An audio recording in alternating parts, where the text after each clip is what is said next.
Shalom. Shalom. Apa kabar semuanya? Luar biasa, amin. Aminnya cuma satu. Hari ini kita luar biasa ya. Tahun ini hari pertama kita menikmati salju ya. Seru? Tadi pagi udah pada kerja semua? Kalau dulu ya, saya masih muda gitu ya, cita-cita saya adalah pengen yang namanya White Christmas. Itu cita-cita itu dari kecil gitu ya, kebanyakan nonton TV gitu ya. Kayaknya indah gitu ya kalau ngeliat film-film kayaknya wah mereka seru gitu ya, main bola salju gitu ya, lempar-lemparan gitu ya. Terus gak lama Tuhan kasih saya berkat, saya sempat pergi ke Korea Selatan. Pas hari Natal saudara, yang saya impi-impikan ternyata tidak kejadian saudara. Ya ternyata hari itu Korea Selatan gak ada salju. Saya tiba persis di kota Seoul, gak ada salju. Selama 1 minggu itu bersih total kotanya saudara. Saya udah keliling ke beberapa kota dan tidak ada salju. Oh saya tanya Tuhan kok gak ada salju toh Tuhan? Oh ya sudahlah gitu ya. Yang penting saya menikmati Natal gitu ya. Tapi puji Tuhan, Tuhan bayar semua itu. Tiba-tiba saya juga dapat berkat lagi. Saya pergi ke Amerika dan saya menikmati itu salju. Tuhan itu kalau kalau kita itu anak ya, dia Bapa. Dia itu tidak pernah mau kecewain kita, saudara. Apapun yang kau impikan, apapun yang kamu mau. As long as nggak kebangetan gitu ya. Dia pasti akan kasih. Amin. Amin. Siapa yang percaya kalau Bapak kita adalah Bapak yang luar biasa. Amin. Saya itu bangga banget, saudara, punya Bapak kayak Yesus. Gak ada Bapak lain kayak dia, saudara. Dia tahu apa yang kita butuhkan, dia tahu apa yang kita inginkan. Ya, amin. Nah, hari ini kita akan meneruskan khotbah pastor minggu lalu, yaitu Holy Moment. Dan hari ini saya kasih judul adalah Encounter with God. Perjumpaan dengan Tuhan. Sebenarnya intinya sama, cuma beda bahasa. Holy moment gitu ya. Momen-momen yang kudus, sakral. Ya, dengan namanya perjumpaan ilahi. Itu sama, ya. Nah, hari ini saya dapat kesempatan untuk membahas soal the story of Joseph. Atau dari sisi Yusuf. Minggu lalu pastor udah cerita mengenai Maria. Dan hari ini kita sambung dengan yang namanya Yusuf. Yuk kita baca Matius 1 ayat 18 sampai 25. Tapi enggak semua ayat kita baca ya. Ayat 18 sampai 19. Kelahiran Yesus Kristus adalah seperti berikut. Pada waktu Maria ibunya bertunangan dengan Yusuf, ternyata ia mengandung dari Roh Kudus. Sebelum mereka hidup sebagai suami dan istri. Ya. Nah, saudara, minggu lalu pastor udah khotbah cerita mengenai bagaimana Maria didatengin sama malaikat Tuhan. Dan kemudian pada saat dia berkata, oke, ya Tuhan saya bersedia, pada saat itu dia mulai mengandung. Pada saat dia mulai mengandung, ya. Tapi pada saat itu kasusnya adalah dia masih statusnya bertunangan. Dan tunangannya ini gak main-main saudara. Seorang Israel sejati, ya, dia adalah keturunan Raja Daud. Anda bisa bayangkan ketika ada seorang keturunan raja yang sukses luar biasa dari Raja Daud, Salomo, turun terus sampai ke Yusuf. Ini boleh dibilang darah biru. Darah ningrat. Kalau orang Jawa ini keturunan Hamengku aja udah cukup lumayan punya bibit, bebet dan bobot yang luar biasa. Ya kan? Apalagi seorang perempuan menikahi seorang yang namanya keturunan raja.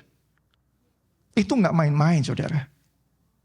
Nah, setelah Maria mengerti dan mengenal betul apa yang menjadi tanggung jawabnya dia.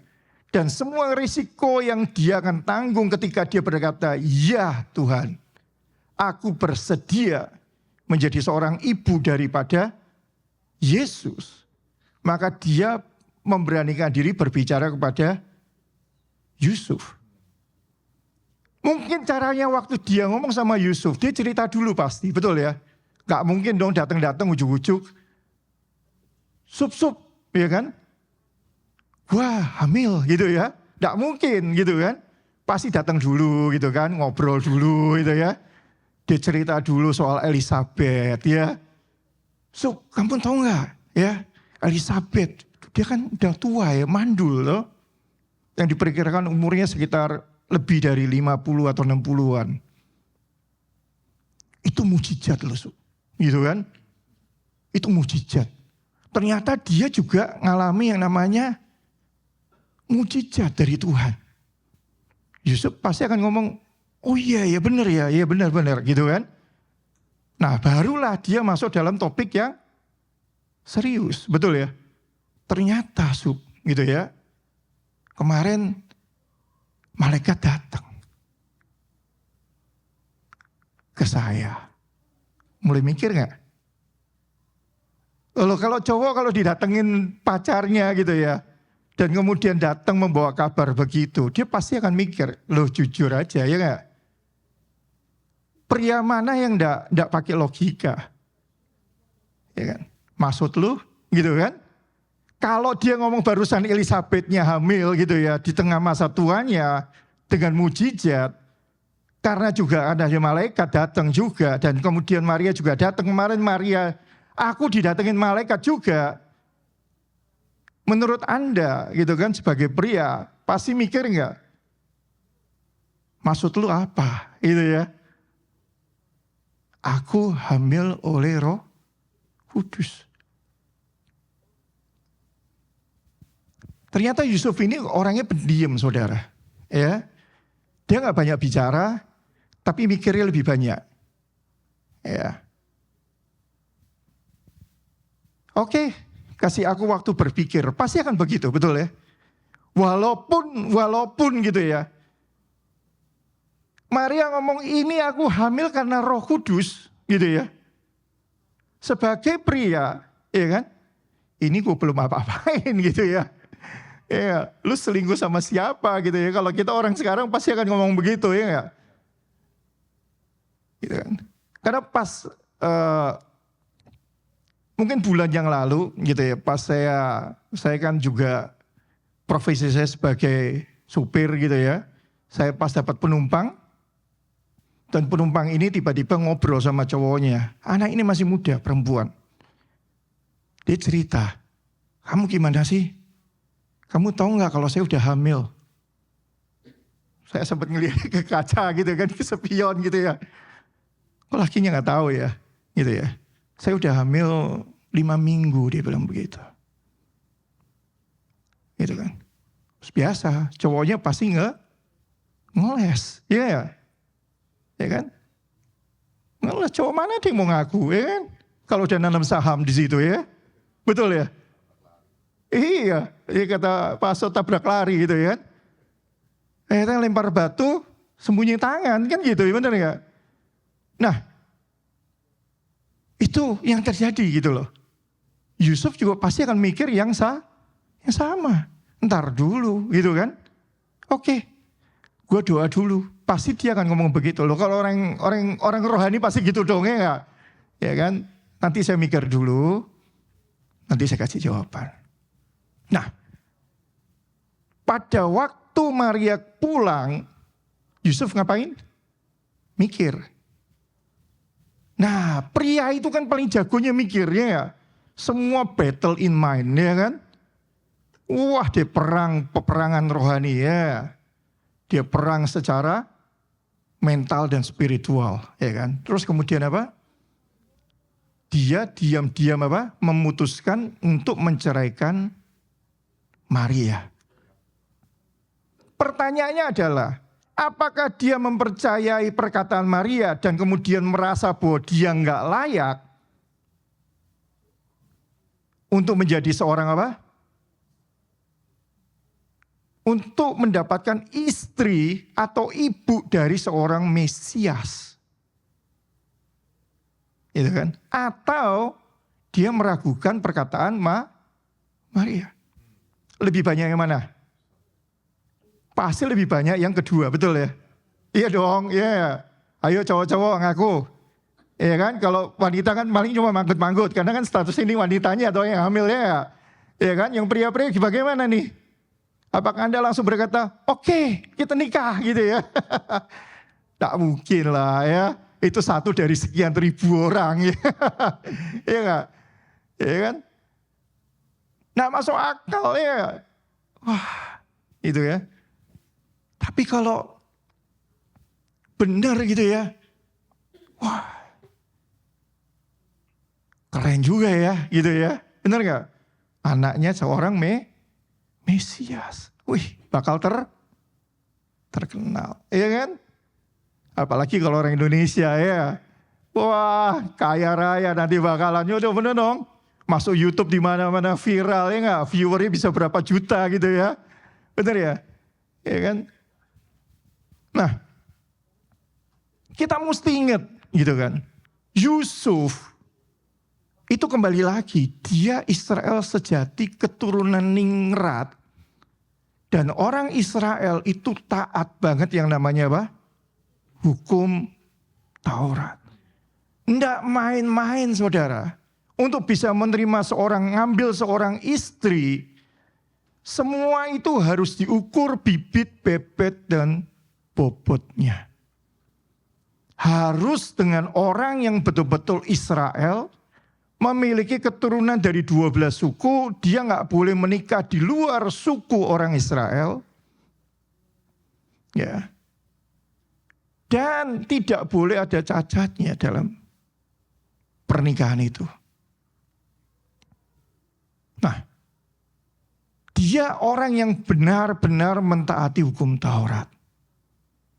Walaupun di bahasa Indonesia dikatakan dia itu seorang yang tulus, tapi dalam bahasa Inggrisnya he is a righteous man. Artinya orang yang benar-benar memegang teguh hukum Musa. Jadi ketika dia mendengar hal itu, ya kan, keputusan dia cuma hanya 3. Satu, menceraikan secara umum, ya kan. Dia declare pemutusan karena di orang Israel itu pernikahan biasanya ditentukan oleh orang tua zaman dulu. Dan biasanya sang perempuan ketika sudah dilamar, biasanya di depan rumahnya dikasih lampu atau kayak lilin begitu, ya kan? Dan itu tidak boleh mati selama pertunangan itu terjadi. Dan kalau seandainya itu mati, artinya pertunangan itu batal. Tapi di luar itu, ketika seorang perempuan Israel yang diketahui hamil tanpa punya suami, maka hukumnya adalah apa? Rajam. Makanya Yusuf mau mencoba memutuskan secara diam-diam. Kenapa kok diam-diam? Supaya Maria luput dari hukuman rajam. Maksudnya baik. Ya, maksudnya baik. Tetapi namanya Tuhan itu, ketika dia punya rencana ilahi atas dunia ini dan atas hidupnya seseorang, Allah itu tidak pernah mau tinggal diam. Ketika dia, ya kan, mau yang namanya orang ini dipakai oleh dia untuk menjadi saluran berkat buat orang, dia akan terus yang namanya berinisiatif untuk mendatangi. Nah, kalau minggu lalu pastor cerita mengenai bahwa perjumpaan itu atau holy moment itu bisa melalui orang-orang.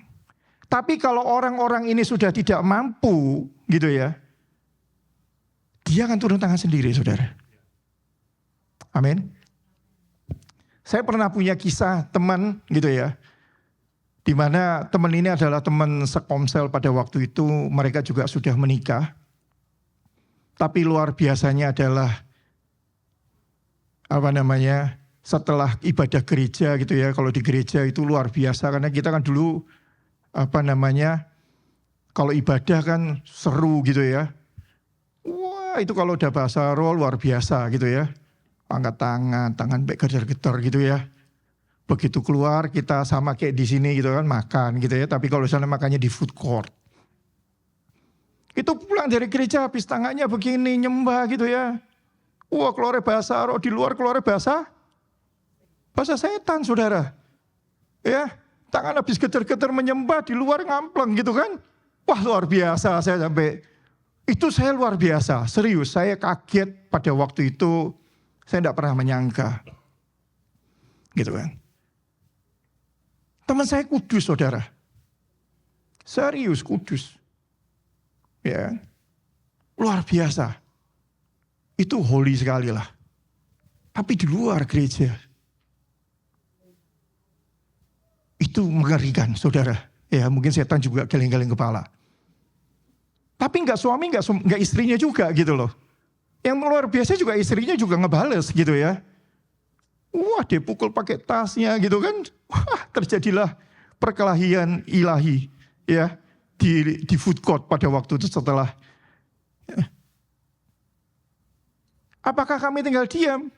Kami tinggal pergi, saudara, gitu kan. Malu gitu kan. Kami bukannya datang untuk mendamaikan, enggak, pergi. Kita cuma bilang, udah, ayo pulang. Nanti kamu lanjutin lagi di rumah gitu ya.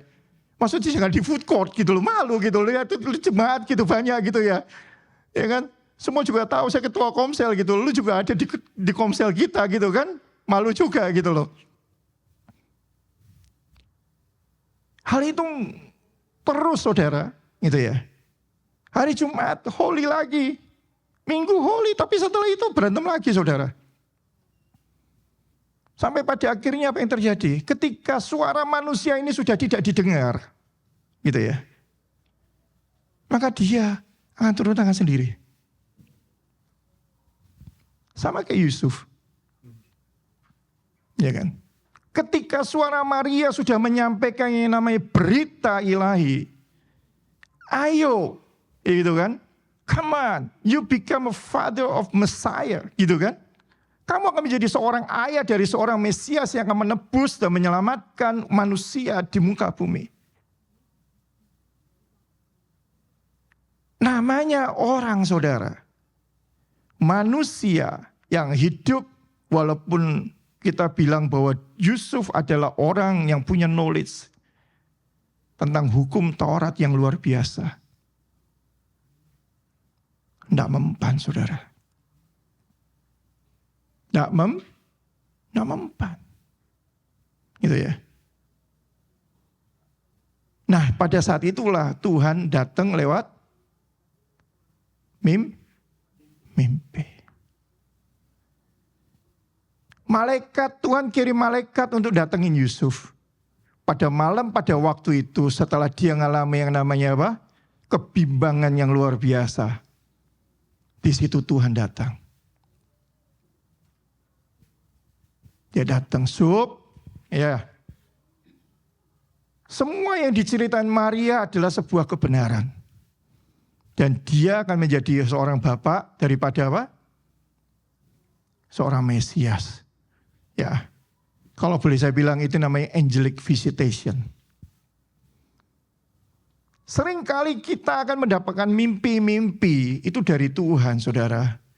Tuhan itu kadang-kadang datang memberikan sebuah peringatan, memberikan sebuah pernyataan, itu lewat mimpi. Dan sampai hari ini itu masih terus terjadi. Anda bisa bayangkan berapa banyak teman-teman kita dari gereja Bawang, ya kan? Ketika mereka lagi sembahyang, mereka lagi tidur, mereka dapat mimpi, ya. Dan kemudian mereka bertobat, terima Yesus sebagai Tuhan dan Juru Selamat. Dan itu terus-menerus terjadi sampai hari ini. Nah, ayat 20. Tetapi ketika ia mempertimbangkan maksud itu, malaikat Tuhan nampak kepadanya dalam mimpi. Yusuf anak Daud, janganlah kau takut mengambil Maria sebagai istrimu, sebab anak yang di dalam kandungannya adalah dari Roh Kudus. Ketika ia akan melahirkan anak laki-laki dan engkau akan menamakan dia Yesus. Karena dialah yang akan menyelamatkan umatnya dari dosa mereka. Nah, hal itu terjadi supaya genaplah yang difirmankan Tuhan melalui Nabi. Sesungguhnya anak darah itu akan mengandung dan melahirkan seorang anak laki-laki dan mereka akan menamakan dia Immanuel, Allah beserta kita. Nah, seorang namanya Yusuf, karena dia belajar, lahir dari Israel, dia pasti belajar yang namanya sejarah. Ketika seorang malaikat datang kepadanya melalui mimpi, yang namanya orang Israel. Seorang yang punya pendidikan rata-rata, ya itu pasti luar biasa bagus. Kenapa? Karena mereka semenjak kecil mereka sudah yang namanya belajar menghafal 5 kitab Taurat. Itu dari kecil, saudara. Dan ketika mereka sudah mulai besar, mereka pasti hafal semua tentang Musa, tentang Gideon, ya kan? Tentang Salomo, betul? Kita lihat Gideon dulu datang, ya kan? Seorang yang penakut, betul? Kemudian Tuhan menampakkan diri sebagai seorang malaikat. Ya.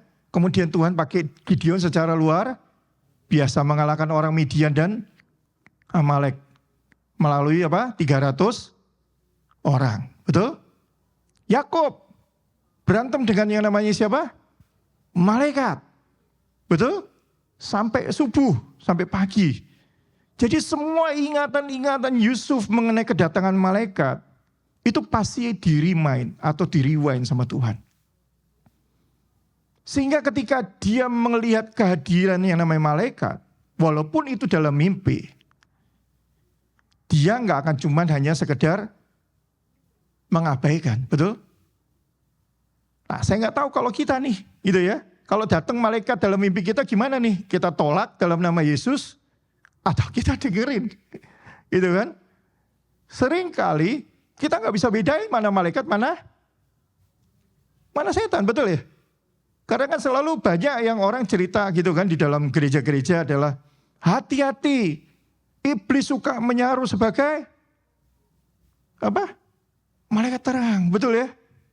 Terus kita bedainnya gimana, gitu ya? Betul? Wah, kalau dia datang dari sama mimpi kita gimana gitu kan? Kira-kira kita tengking atau kita tolak atau kita terima, ya kan? Nah, inilah makanya pentingnya gitu kan encounter with God. Kenapa sih encounter with God itu betul-betul penting? Tapi yang jadi masalah adalah pengetahuan kita tentang firman itu juga harus balance. Sehingga kalau dia datang, kita bisa langsung tahu. Oh, ini Tuhan. Oh, ini bukan Tuhan. Iya kan? Nah, beda sama Yusuf. Yusuf juga sama. Tapi ketika Yusuf bangun dari tidur, ya kan? Kita bicara mengenai impact nih. Ya kan, dari angelic visitation tadi. Sesudah bangun dari tidur, bukan beberapa hari setelah dapat visi itu loh. Ya kan, dia begitu bangun tidur, Yusuf berbuat seperti yang diperintahkan oleh malaikat Tuhan itu padanya. Jadi begitu dia didatengin malaikat, dia langsung ngambil action. Wow. Keren. Betul ya? Nah,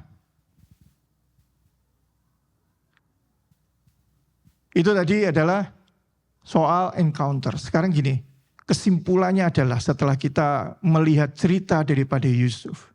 Encounter with God bukanlah seorang emosi jiwa. Tapi adalah apa? Cara kita hidup. Encounter itu enggak cuma hanya berbicara mengenai badan kita bergetar-getar. Betul?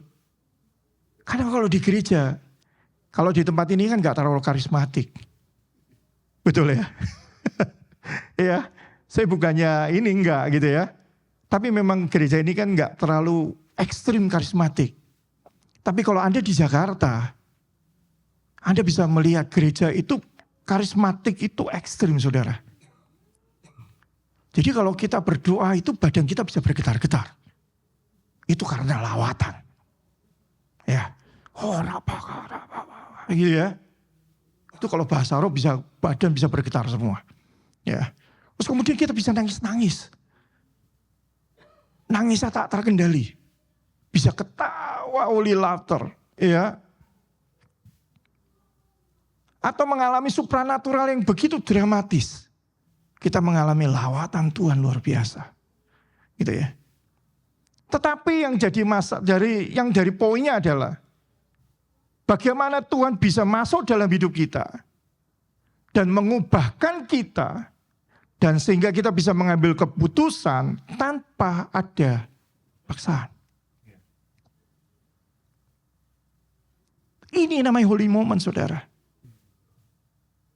Ketika Tuhan datang dan Anda berubah cara hidupnya, itu baru. Jadi bukan sesuatu yang ditampilkan, ya, seolah-olah gitu ya, dia mengalami visitasi, gitu ya.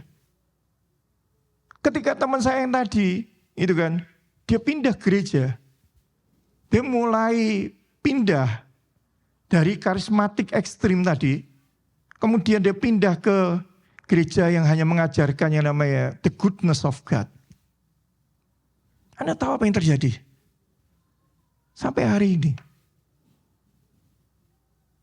Dua-duanya rukun, saudara.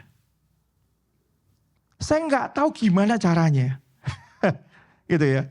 Ketika dia mengalami yang namanya visitasi dari Allah, cara hidupnya berubah.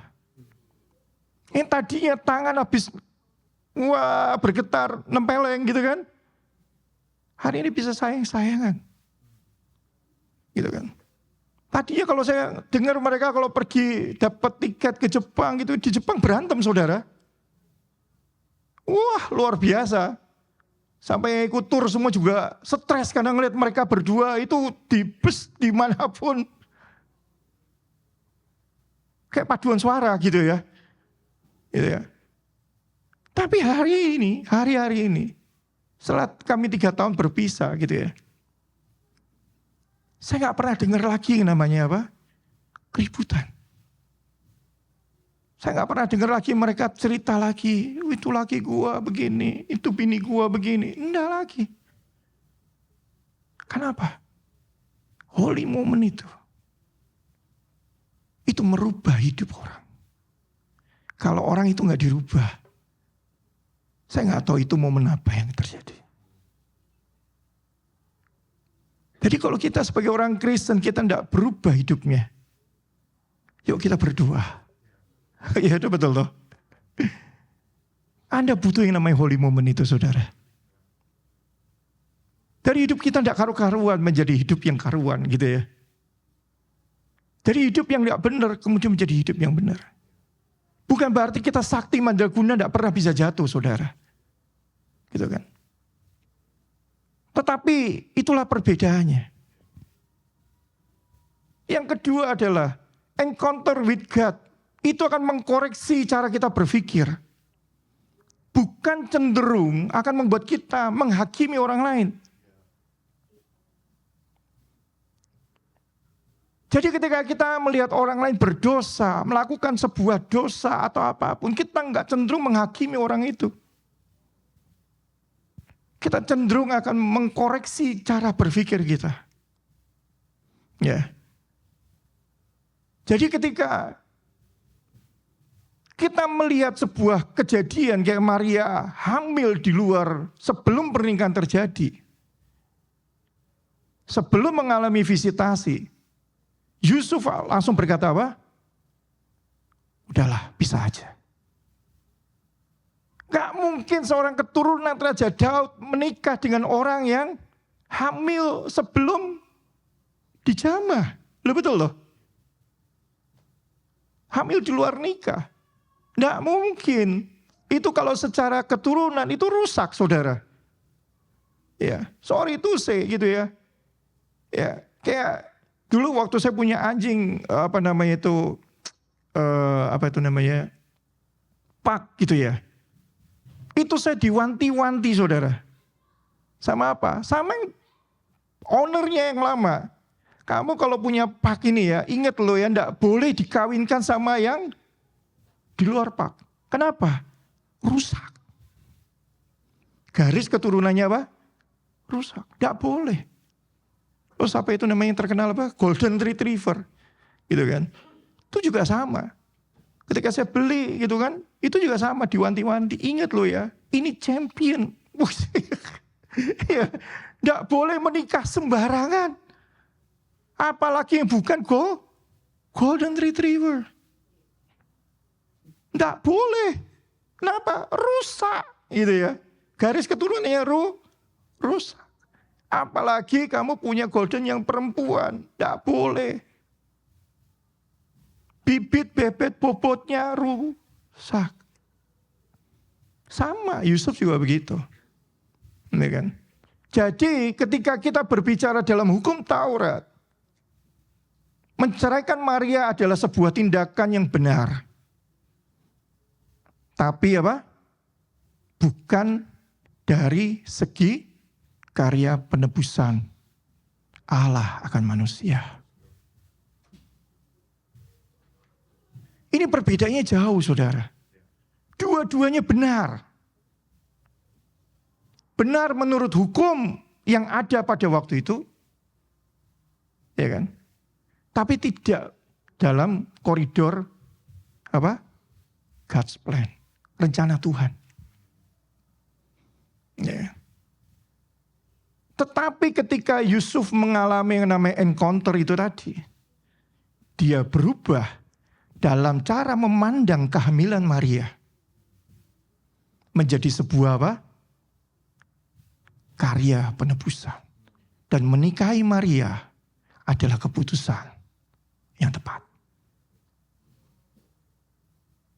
Itu bedanya. Ya. Nah, yang berikutnya adalah ini yang kita mesti harus tahu.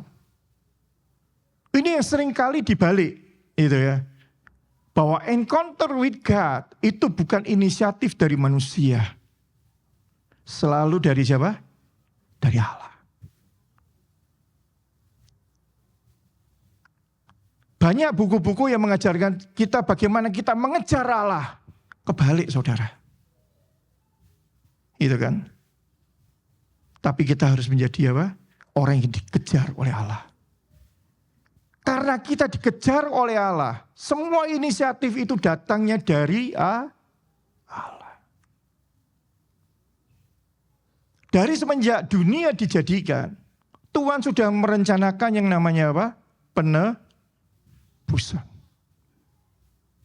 Jadi ketika manusia jatuh dalam dosa, dia nggak takut, dia nggak khawatir, dia nggak cemas.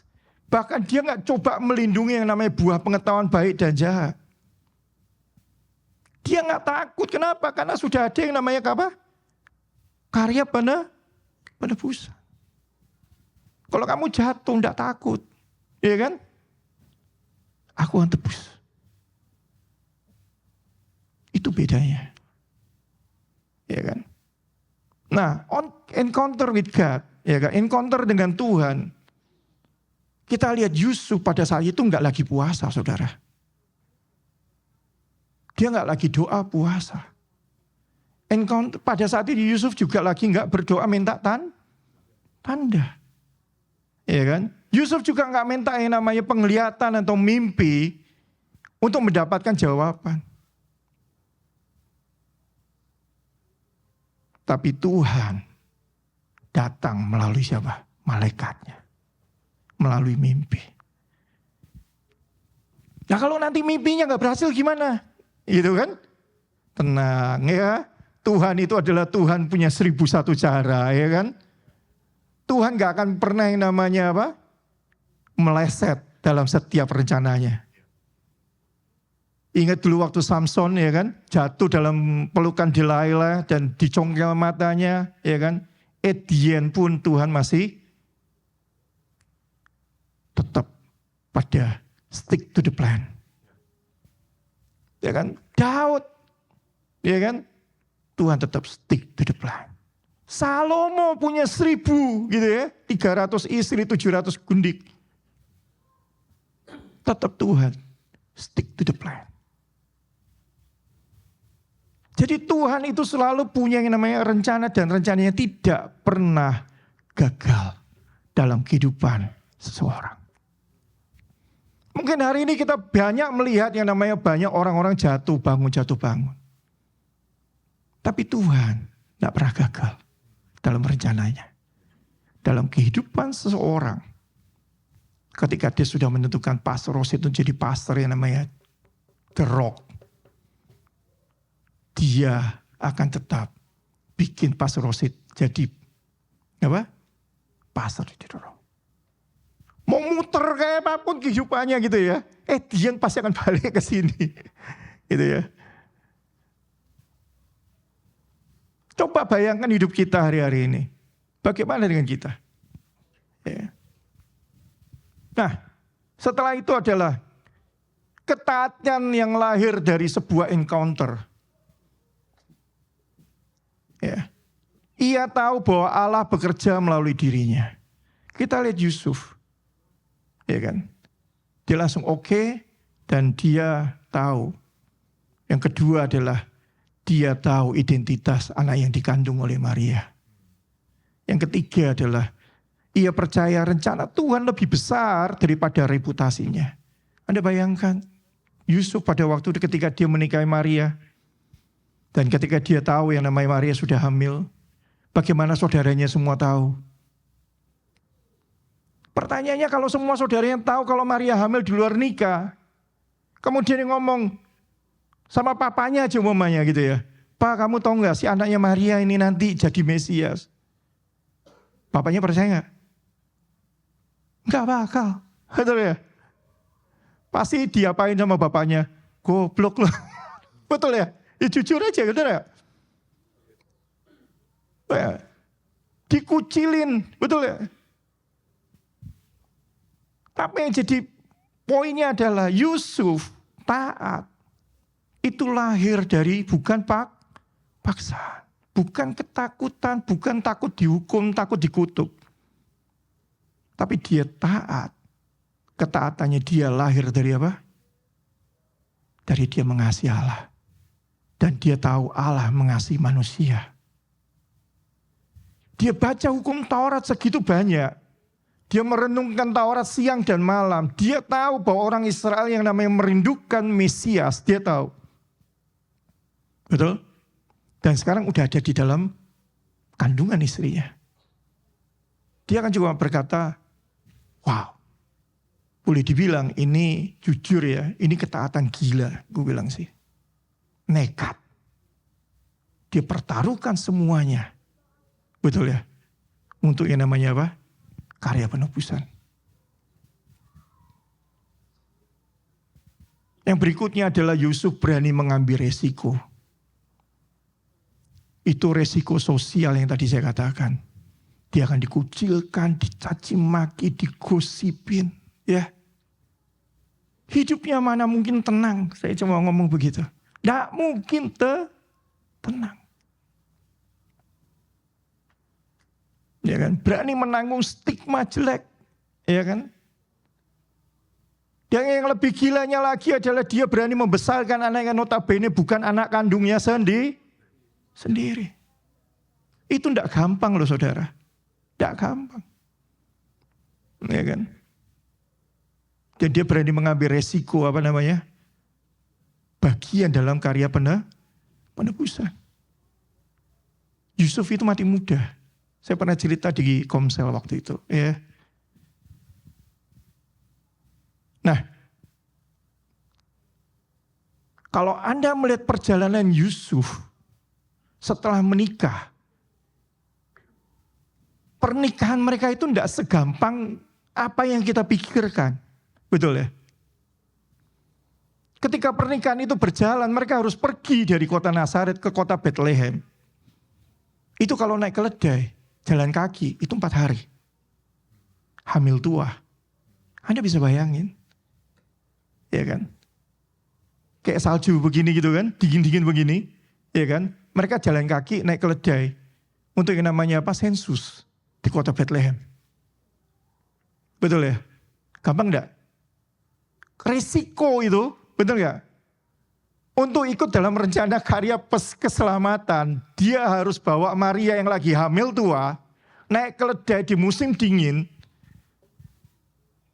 hanya untuk menggenapi yang namanya kelahiran Mesias di Migdal Eder. Di kandang domba. Lagi musim dingin, gak dapat kamar, gak dapat penginapan. Cuma dapat yang namanya apa? Kandang. Ini resiko, saudara. Kalau dia gak ngalami holy encounter, kita tadi ya. Encounter with God. Kira-kira nih saudara nih ya gak? Cowok-cowok nih gitu kan. Atau yang namanya istri-istri lah ya. Tiba-tiba dalam kondisi hamil tua. Harus pergi merantau ke kota lain. Yang harus melahirkan. Pada waktu itu gak ada sesar saudara. Bener gak? Ya kan? Cuman ada kandang. Saya cuma mau nanya. Masih bisa ngucap syukur enggak? Wah, terima kasih Tuhan ya. Ya, istriku akan melahirkan di kandang gitu ya. Halo. Yang istri juga sama gitu kan. Oh, terima kasih Tuhan, anakku seorang Mesias bakal lahir di kandang. Kira-kira gimana saudara menanggung beban itu? Gampang enggak?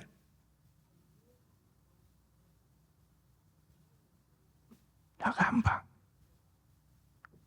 Makanya ketika holy moment itu terjadi. Kayak minggu lalu pastor cerita dia ngalami holy moment di pojok belakang sana gitu ya. Di tempat duduknya. Ya kan? Untuk mempersiapkan dia untuk menjadi seorang pastor. Tuhan tahu bahwa kehidupan dia gak akan mudah. Untuk menangani sekian banyaknya jemaat. Ya pastor ya. Dengan begitu banyaknya problem yang dihadapi, dengan masalah yang dihadapi, dengan karakter yang berbeda-beda yang dia harus hadapi. Tapi itulah holy moment yang dia alami untuk mempersiapkan dia. Untuk mengambil apa? Sebuah karya yang luar biasa di Philadelphia. Ya. Nah, kita lihat encounter with God tidak membuat Yusuf banyak berbicara. Melainkan dia membiarkan hidupnya menjadi apa? Saksi. Dia membiarkan hidupnya yang berkhotbah. Wow. Kita lihat di kitab Injil ya. Semua yang cerita tentang Yusuf, kita tidak pernah baca bahwa Yusuf ngomel-ngomel ya. Kita nggak pernah dengar baca atau Yusuf menyesali tindakannya. Yusuf tidak pernah yang namanya apa? Curhat sana curhat sini gitu ya. Tentang istrinya dan kondisinya dia setelah mengambil risiko tersebut. Tapi dia biarkan yang namanya hidupnya apa? Menjadi contoh dalam ketaatan. Dia biarkan dirinya untuk menjadi deklarasi iman. Wow, benar ya? Nah, pertanyaannya bagaimana dengan kita hari ini? Apakah kita sudah ngalamin encounter dengan Tuhan? Jika belum, apakah Anda ingin mengalami? Jika sudah, bagaimana dengan hidup kita? Apakah kita sudah berubah? Dan perubahan itu dirasakan oleh semua orang. Mari kita berdoa. Mari kita ambil waktu 1-2 menit. Biarkan Tuhan bekerja dalam hidup kita. Biarkan Tuhan yang berbicara dalam hidup kita. Haleluya. Yesus, terima kasih Tuhan. Izinkan Dia berbicara dalam hidupmu. Buka hatimu. Buka pikiranmu. Izinkan Dia melawat hidupmu. Terima kasih Tuhan. Terima kasih Bapa. Bapa, kami sungguh bersyukur atas firman yang diberitakan pada hari ini. Ada begitu banyak hal yang kami pelajari Tuhan. Doa kami bukan hanya ini menjadi sebuah pelajaran, tetapi menjadi sesuatu yang kami aplikasikan dan perbuat dan lakukan dalam kehidupan setiap kami. Kami rindu Tuhan biar hidup kami, saat kami bisa mengalami perjumpaan pribadi dengan Engkau, hidup kami mengalami yang namanya perubahan dan pertobatan.